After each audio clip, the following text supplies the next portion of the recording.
Kusile sanibonani eSwatini yemukelani nathi tindzaba lethamba embili kilo liphephandzaba iTimes of eSwatini utifunzelwa nguLindo Madlopha. Bagibeli kungahle bemukele lushintsho kancane njengoba imali yokugibela ingahle ikhuphuke ifike ku25% ngaphansi kwesiphakamiso seMinistry of Public Works and Transport. Kulandzela tinombolo letisolo tikhula tebantfu labashayela banathe emanti lamponjwana babane Senior Magistrate Sifiso Vilakati itolo umise tincwadzi tekushayela kubashayeli labane lebebavele embi kwakhe babhekene nemacala ekushayela badzakiwe. Manje uvete Section 42 kanye na Section 43 we-Road Traffic Act ya 2007 leniketa tinkantolo emandla ekumisa noma ke ekukhansela tincwadzi tekushayela kulabo labephule umthetho wemgwaco.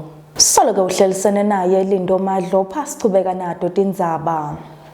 Ingwenyama iNkosi Mswati wesithathu sewuthole ngalokusemthethweni isikhundla sekuba ngusihlalo weSADC Organ on Politics Defence and Security Cooperation Troika.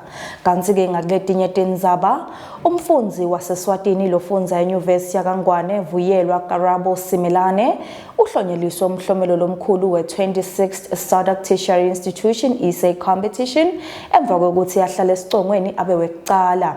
Lesimemetelo sendiwe ngesikhathi kuvulwa ngalokuphelele i-46th SADC Summit of Head of State and Government lapho ingwenyama ikujabulele kakhulu futhi yakwemukela ngenjabulo kuphumelela kwaSimelane. Hulumende sawubeke 65 million emalangeni ngaphansi kwe-Farm Input Support Program yesikhathi sekulima seminyaka wa 2026-2027 lesitawuchutshwa litiko letekulima nekubambisana nayo ke iNational Maize Corporation NMC.